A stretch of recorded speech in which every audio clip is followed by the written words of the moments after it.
we did just learn that legendary actor and director Robert Redford has passed away. He was 89 years old. He was Hollywood's golden boy, yet behind the charm and cinematic triumphs lay a man scarred by grief and loss. Robert Redford wasn't just an actor, he was a dreamer, a fighter, and a visionary who turned tragedy into art, and art into a legacy that outlives him. Charles Robert Redford Jr. was born on August 18, 1936, in Santa Monica, California. To the world, he would become Robert Redford, a name synonymous with elegance, resilience, and artistry. But before he could be Hollywood's golden boy, he was just Bobby, a boy caught between the warmth of a fragile mother and the discipline of a demanding father. His father, Charles Redford Sr., was a milkman and later an accountant, a man of rules and responsibility. He believed in hard work and structure, instilling in his son a toughness that would later help him endure the cruel twists of fate. His mother, Martha, by contrast, was tender, dreamy, and gentle. Bobby adored her, and she adored him. But tragedy struck early. When Robert was just 13, his mother died of septicemia after a complicated pregnancy. That loss became the invisible wound he carried throughout his life. He would later say that losing her so young gave him a sense of loneliness that never left. It forced him to mature quickly, to toughen up, and to carry inside him both grief and gratitude. In high school, Redford was a rebel of sorts. He wasn't the polished prodigy. He was restless, always searching. He tried sports, baseball especially, but also discovered he had an artistic side, sketching, painting, imagining worlds far bigger than his own. That imagination led him to the University of Colorado on a baseball scholarship, but he lost it all after drinking too much and skipping responsibilities. Soon, he found himself in Europe, traveling, sketching, and trying to discover who he really was. That trip was transformative. He studied painting in Paris and at the Pratt Institute in Brooklyn, where he began to fall in love with performance. He drifted toward theater, and soon after, the stage became his calling. His Broadway debut in Tall Story in 1959 opened the door, but it was his performance in Barefoot in the Park in 1963, opposite Elizabeth Ashley, that gave him recognition as a star in the making. Hollywood soon came calling. The 1960s were filled with possibilities, and Robert Redford had the looks of a matinee idol and the depth of an artist. In 1969, his career exploded with Butch Cassidy and the Sundance Kid, where his pairing with Paul Newman became one of the most iconic duos in film history. With that role, Redford wasn't just an actor. He became a cultural phenomenon. The late 60s and 1970s were Robert Redford's golden era. He was not just a star. He was the face of an era when Hollywood reinvented itself. His partnership with Paul Newman, first in Butch Cassidy and the Sundance Kid, and later in The Sting, 1973, defined cinematic chemistry. Their friendship was real, off-screen as much as on, filled with laughter, pranks, and a brotherhood that audiences could feel radiating from the screen. Redford's charm wasn't just about looks. He had a rare ability to embody integrity. In a decade marked by political assassinations, the Vietnam War, and Watergate, audiences wanted a hero they could trust. Someone who looked like them, but carried an unshakable moral compass. Redford delivered exactly that. He starred in The Way We Were, 1973, alongside Barbra Streisand, a romantic drama that became one of the most unforgettable love stories in film history. His quiet strength and restrained passion made him irresistible.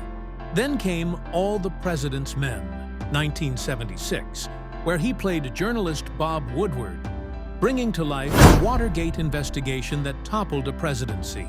The film wasn't just entertainment.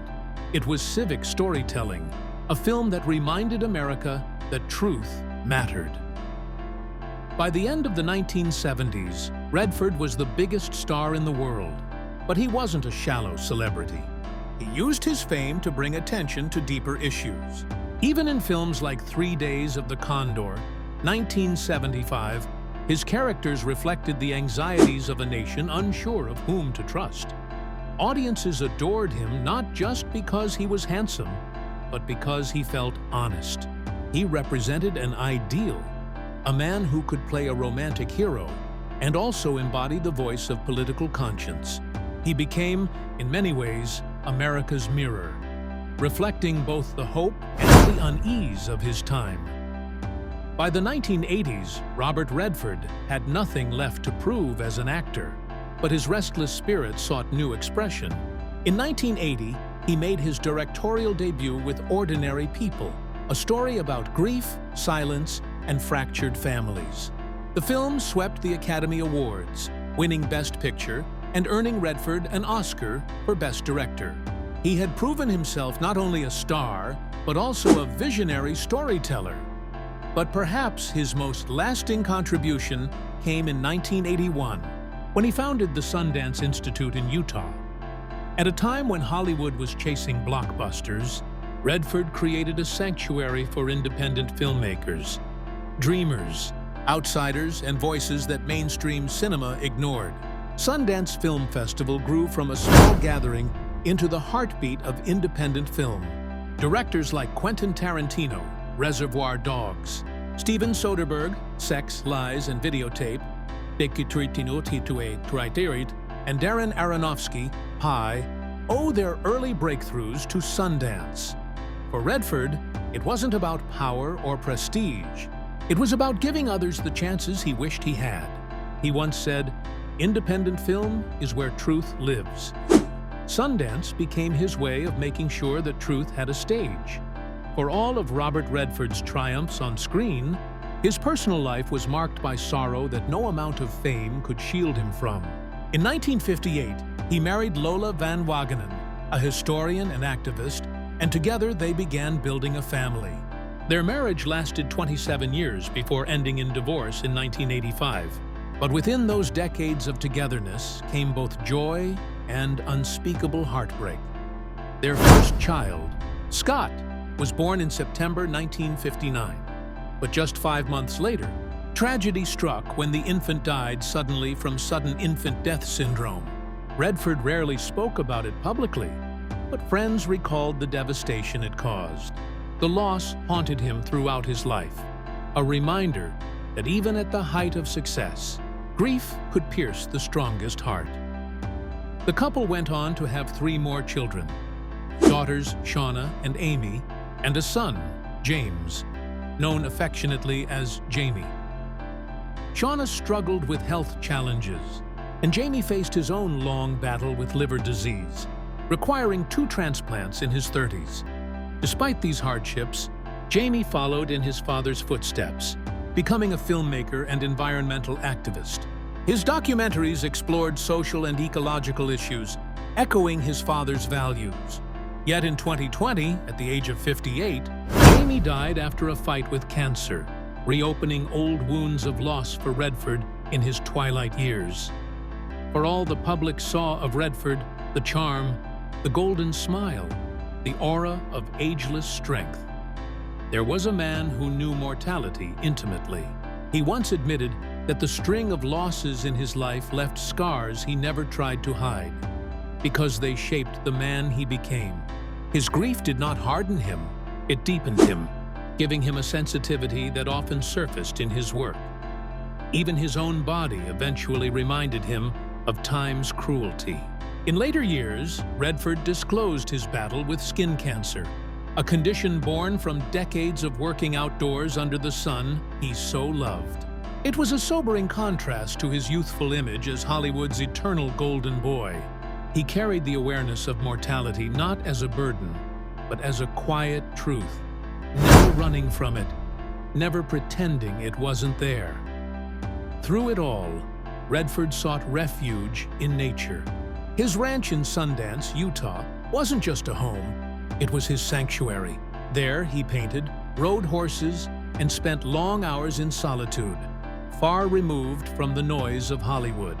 He surrounded himself with wilderness and silence, preferring the company of trees and mountains over flashing cameras and applause. Friends described him as a private man who found peace in the ordinary, sketching, working with his hands, and breathing in the stillness of the land he fought so hard to protect. Behind the screen, behind the accolades and applause, Robert Redford was a father, a husband, a man who bore the weight of grief, yet still chose to create, to fight, and to love. His life was proof that the greatest stories aren't always the ones told on film. Sometimes they are written quietly, in the way a man endures loss, cherishes family, and finds beauty in the simple rhythms of life. Robert Redford's resilience wasn't confined to his personal battles. It stretched far beyond Hollywood and reached into the political and environmental arenas, where he became one of the most influential activist voices of his generation. For Redford, survival was not only about enduring loss, it was about fighting for something bigger than himself. Long before climate change became a global buzzword, Redford was already sounding the alarm. As early as the 1970s, he used his fame to raise awareness about protecting wilderness areas, rivers, and indigenous lands. He became an advocate for clean energy and conservation, warning that humanity's relationship with nature was at a breaking point. While other stars were content to endorse products, Redford lent his image and reputation to the planet itself. The planet itself. He wrote passionate op-eds in major newspapers, delivered speeches in Washington, and collaborated with environmental groups like the Natural Resources Defense Council. He even lent his voice to documentaries, narrating stories about vanishing ecosystems and endangered wildlife. For him, activism was not a side project or a fashionable cause. It was woven into his identity. The same authenticity he carried on screen powered his fight off-screen. He believed deeply that artists had a responsibility to use their platform to amplify truth. Politically, Redford leaned liberal. He was outspoken about equality, voting rights, and freedom of speech. In an era when celebrity political activism often provoked backlash, he never backed down. Some critics accused him of being too political, but Redford shrugged it off. For him, silence in the face of injustice was never an option. He once said, "Artists have a duty to challenge power, to question the status quo, and to imagine a better world." What made his activism so impactful was his refusal to separate it from his art. His films often reflected the very values he fought for. All the President's Men was a plea for journalistic integrity. 3 Days of the Condor reflected anxieties about surveillance and abuse of power. Even his directorial projects often centered on human struggle and redemption, mirroring his belief that truth-telling was the highest calling of art. Fans admired Redford not only because he spoke out, but because he did so with dignity. He was never embroiled in scandal, never reduced to tabloid headlines. While Hollywood was full of stars who lived double lives, Redford remained consistent, honest, and unshakably authentic. That consistency, in his work, his politics, and his personal choices, made him rare. His resilience was forged in private tragedy, but it revealed itself in public courage. Losing a mother at 13, a son at 5 months, and later another son in adulthood could have broken him. Instead, those losses gave him a deeper empathy and a determination to fight for a world less cruel. He took the pain that could have silenced him and turned it into fuel for action. To his fans, Robert Redford wasn't just a movie star. He was proof that fame could be used responsibly, that artistry and activism could coexist, and that authenticity was more powerful than perfection. In a world of fleeting celebrity, he stood as a survivor, not because he avoided hardship, but because he faced it head-on, with honesty, conviction, and unshakable grace. In 2018, at the age of 82, Robert Redford stood before the press and quietly announced that he was ready to step away from acting. After more than 6 decades in the spotlight, he declared that The Old Man and the Gun would be his final curtain call. It was a fitting choice. The film told the story of Forrest Tucker, a gentleman outlaw who escaped prison again and again, not out of recklessness, but out of love for life itself. Redford's performance was full of charm, humor, and quiet wisdom, a perfect mirror of his own career. Like Tucker, Redford refused to bow out without one last smile, one last gesture of defiance against time. For fans, that announcement felt like the end of a golden age. Redford wasn't just another Hollywood star. He was a cultural landmark, a touchstone of American cinema. His presence on screen had spanned generations, from the counterculture of the 1960s to the politically shaken 1970s, from the experimental 1980s to the blockbuster age of the 1990s and beyond. Audiences had grown up with him, trusted him, and seen in him a man who embodied both elegance and authenticity. When news of his passing spread, the collective grief was heavy. It wasn't just the loss of an actor. It was the closing of a chapter in American history. Redford represented an era when cinema wasn't only about spectacle, but about storytelling, morality, and the courage to ask difficult questions. He was the face of characters who were flawed yet noble, fragile yet enduring, heroes who didn't always win, but who never stopped fighting for what mattered. Beyond the screen, his contributions echoed even louder. He gave us Sundance, a festival that reshaped cinema and gave voice to artists who might otherwise have been silenced. Without Redford's vision, we may never have discovered some of the boldest filmmakers of our time. He gave us activism that mattered, championing the environment, indigenous rights, and the principle that art could and should change the world. Redford's death was a stark reminder that even legends are mortal. Yet, as with all true legends, his story doesn't end with his passing. His films still breathe, his festival still thrives, and his causes still resonate. He will live on in every sunlit frame of Butch Cassidy and the Sundance Kid, in every shadowy newsroom of all the president's men, in every filmmaker who dared to take risks at Sundance, and in every activist who found courage in his voice. For millions, Robert Redford wasn't just a name in the credits. He was a guide, a reflection of what it meant to face life's hardships with grace and to turn personal pain into universal truth. His final curtain may have fallen, but the stage he built for cinema, for truth, for resilience will stand forever. Robert Redford wasn't just an actor. He was America's conscience on film, a man who used his voice to tell stories that mattered, and his heart to live a life of truth. His journey, marked by beauty and tragedy, showed us that greatness is not the absence of pain, but the courage to rise above it. He taught us resilience through his losses, vision through his films, and authenticity through his choices. For fans around the world, he wasn't just Hollywood's golden boy. He was proof that one person could inspire generations by living with integrity. And so we say goodbye to Robert Redford, the dreamer, the fighter, the visionary. His story doesn't end with his death. It lives on in every reel of film, in every independent artist he supported, and in every heart he touched. Robert Redford was not just a star. He was, and will always remain, a legend.